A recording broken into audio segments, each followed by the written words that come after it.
seetaan ñu ngeeti nii ngir am jàngale mu bees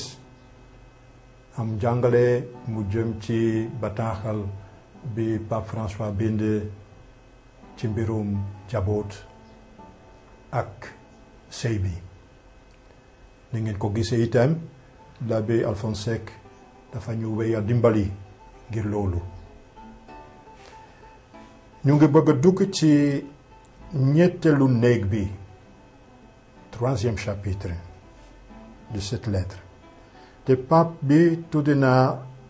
néeg boobu le regard posé sur Jésus, la vocation de la famille. ma sotti ko ci wolof nañu xool Yeesu wooteeb njaboot gi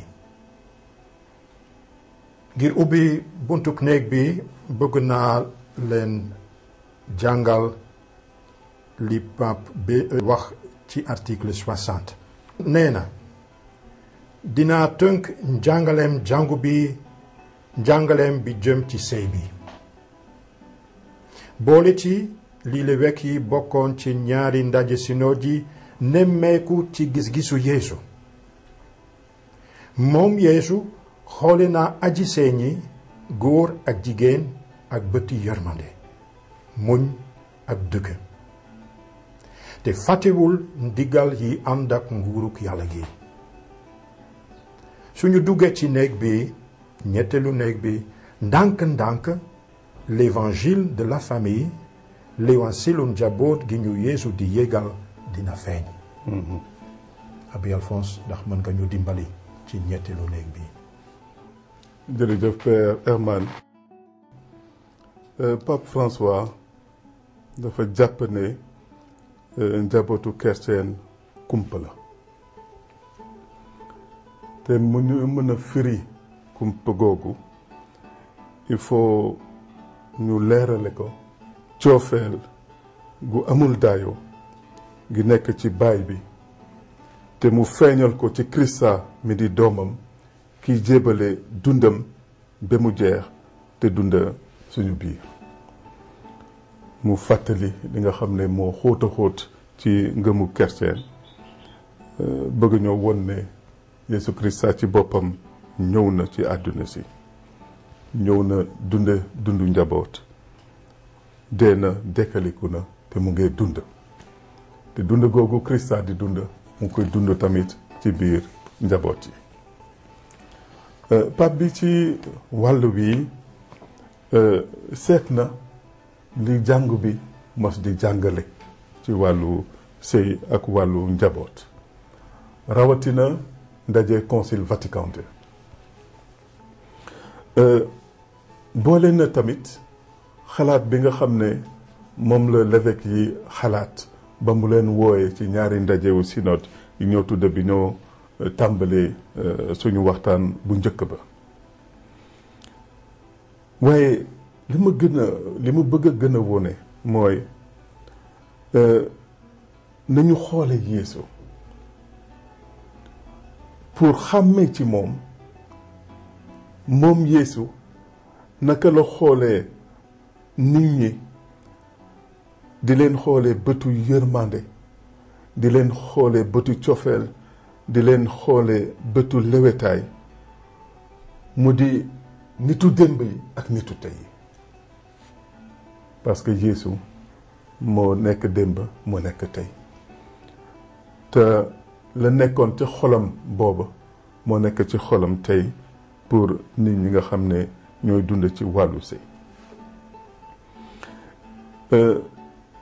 te yëgle bu neex bi nekk ci wàllu sëy ak njaboot li koy dimbale mooy faw ni nga xam ne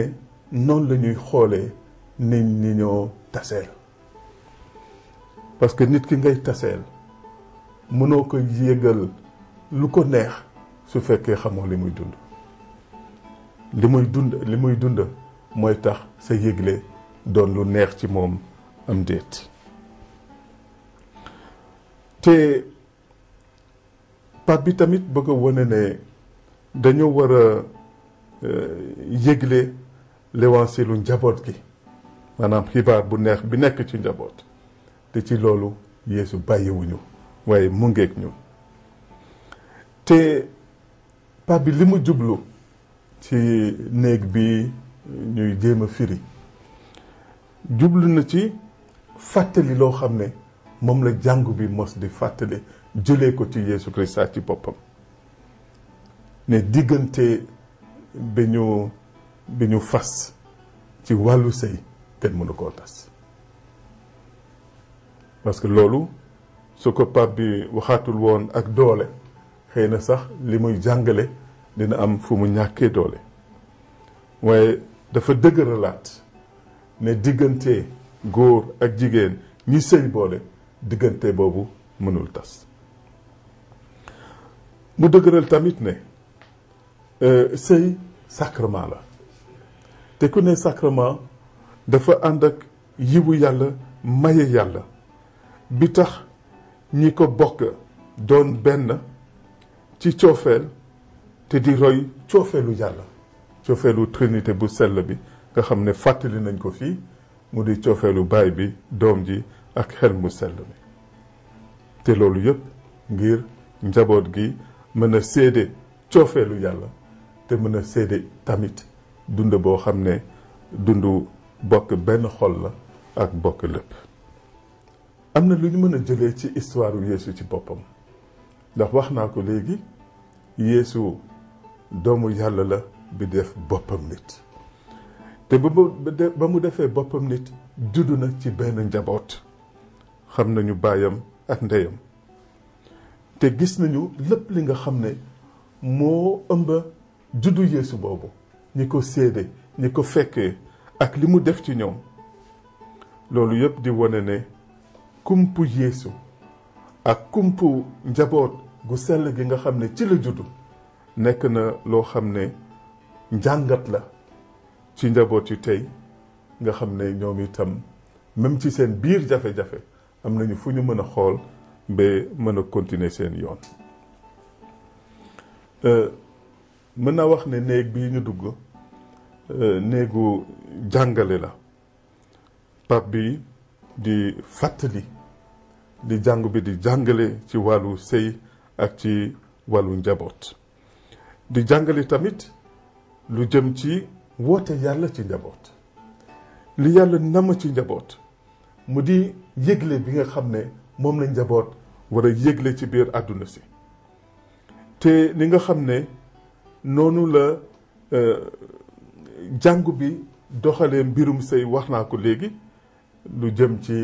li nga xam ne sëy bi ñu fas ci sacrement du tas li nga xam ne tamit am na màndarga yàlla bu nekk ci sëy ñu jëlee ko ci sacrement bi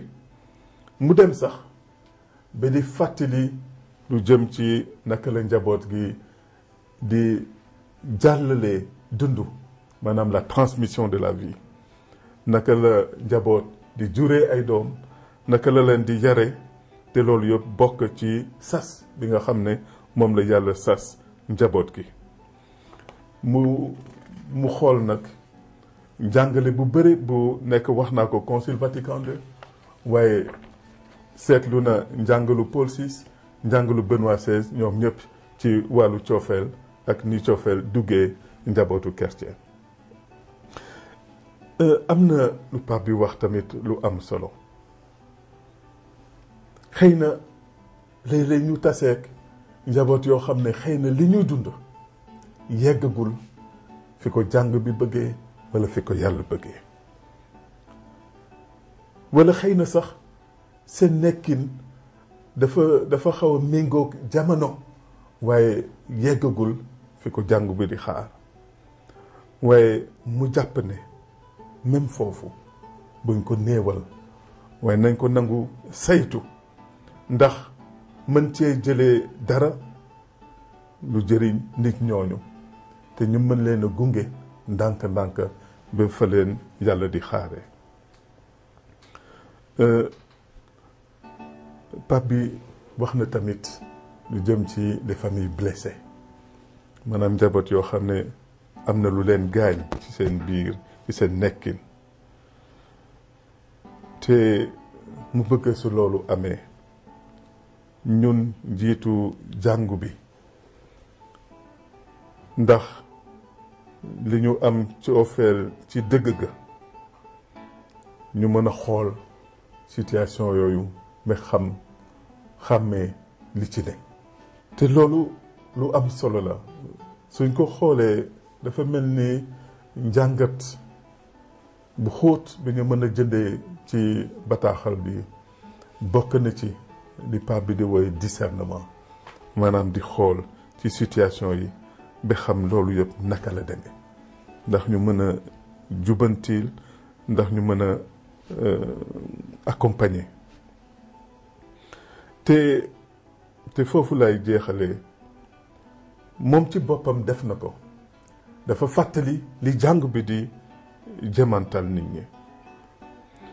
mais nee nañu moytu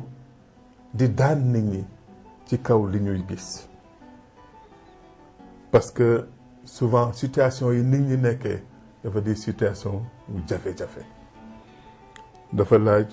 ñu di xool bu baax mën a xam lan la nit ñi di dunda mën a xam lan mooy seen coono ñun chrétien au Sénégal Pape François wax na ko sëy dafay boole nit ñi ñu bokk dund bokk coofeel mu di lu baax ci ñi sëy te seen diggante ci seen wàllu sëy Pape bi fàttali na ko lu ci bokk la moo tax xëy na ci àdduna si tey am na ñu bëri ñoo jàpp ne sëy amatu ci solo waaye ñun jàpp nañu ne sëy yoonu sëy ba tey lu am solo la te lu ñu war a jàpp la wax naa léegi ne diggante góor ak jigéen dafa ubbeeku ci dund maanaam mën nañu jur doom waaye xam nañu ne léeg-léeg ñaar sëy te mënuñu am doom waaye ñàkk am doom boobu terewul li ñu gis te séentu ko ci sëy nekk ci ba léegi te li tax man may fàttali loolu ñun chrétienu Sénégal ndax dañu di ay africain jàpp ne am doom ci sëy lu am solo la ba nga xam ne léeg-léeg doom du am ci sëy ñu di toroxal kiy sëy defe ne ci moom la fekk du ñu saytu ba xam ci kan la walla ci ñoom ñaar la waaye li ma bëgg a wax mooy sëy bu am doom dagan na sëy bu amul doom itam dagan na ci kanamu yàlla te bu ñu tuumaal toroxal nit ndax rekk doom amul ci sëy bi loolu lu am solo la ba ma fàttale loolu ba pare li ma bëgg a wax te Pape bi di ñu ko fàttali ñun mooy jur doom dafa di responsabilité maanaam bu ñu néewal am doom buñ ko def loo xam ne amul importance te rawatina tey bi nga xam ne lu bëre day menacer dafa jóge ci suñu culture te di menacer nekkinu nit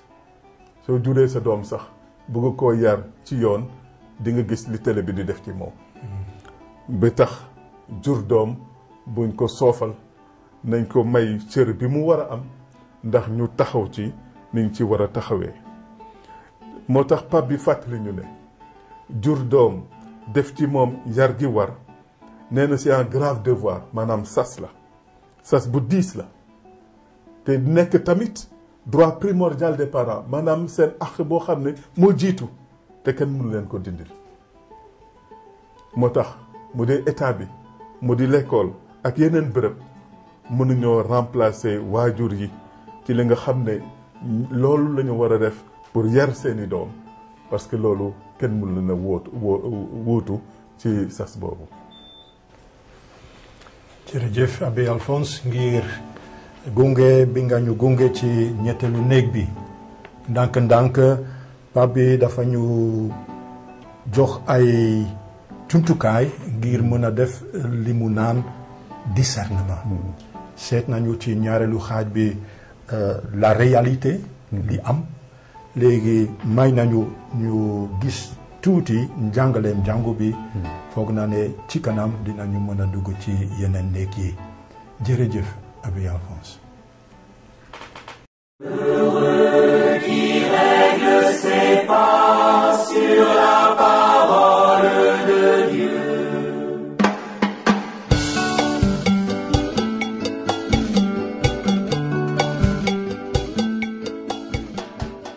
mbokk yi l'abbé Alphonse Seck firil nanu ci lu gàtt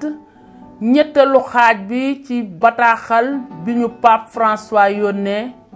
di Amoris Laetitia mbégteem cofeel gi ci xaaj bi pape bi dafa ñuy booleek Yeesu looloo tax mu tuddee ko le regard posé sur Jésus, la vocation de la famille. nanu xool Yeesu wooteb njaboot gi bi ñu laajee l'abbé Alphonse yan article lañu leen mën a jàngal ngir ngeen mos tuuti baati Pape François sax tegtal na article 72 ak 83 ci article 72 Pape François dafay firi njëriñu sacrement wu sëy bi sa finalité li sacrement wu sëy bi di firndeel ak a feeñal dunduk yàlla gi ak cofeel gi dox diggante Krista bi ak jàngu bi moo tax muy jottali dunduk yàlla ni yiw di sellal ak a musal aji sëy ñi ak seen njaboot kuy wax yiw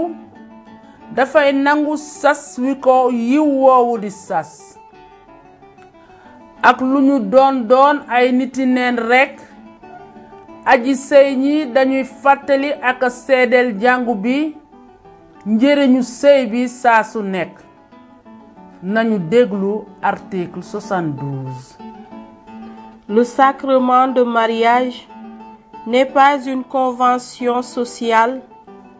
un rite vide, ni le simple signe extérieur d'un engagement. Le sacrement est un don pour la sanctification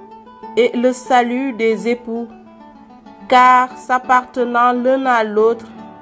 ils représentent réellement, par le signe sacramentel, le rapport du Christ à son Église. Les époux sont donc pour l'Église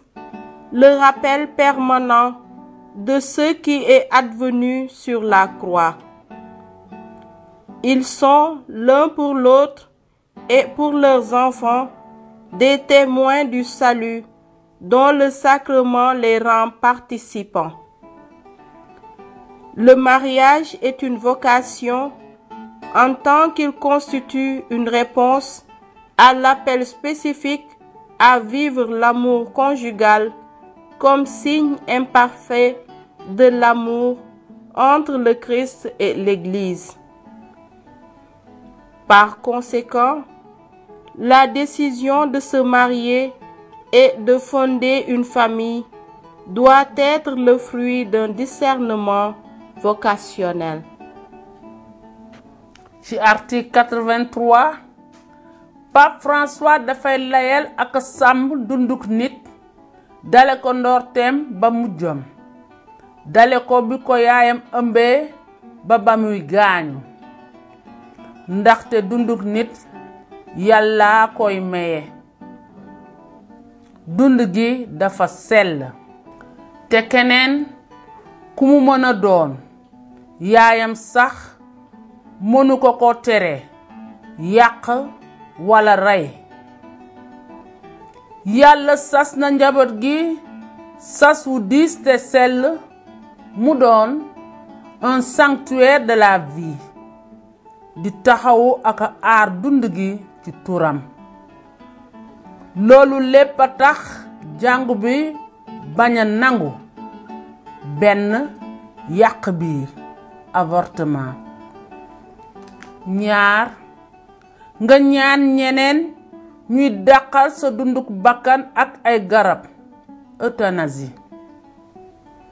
ñett atteb rey, la peine de mort. nañu déglu article 83. Dans ce contexte, je ne peux m'empêcher de dire que si la famille est le sanctuaire de la vie, le lieu où la vie est engendrée et protégée, le fait qu'elle devient le lieu où la vie est niée et détruite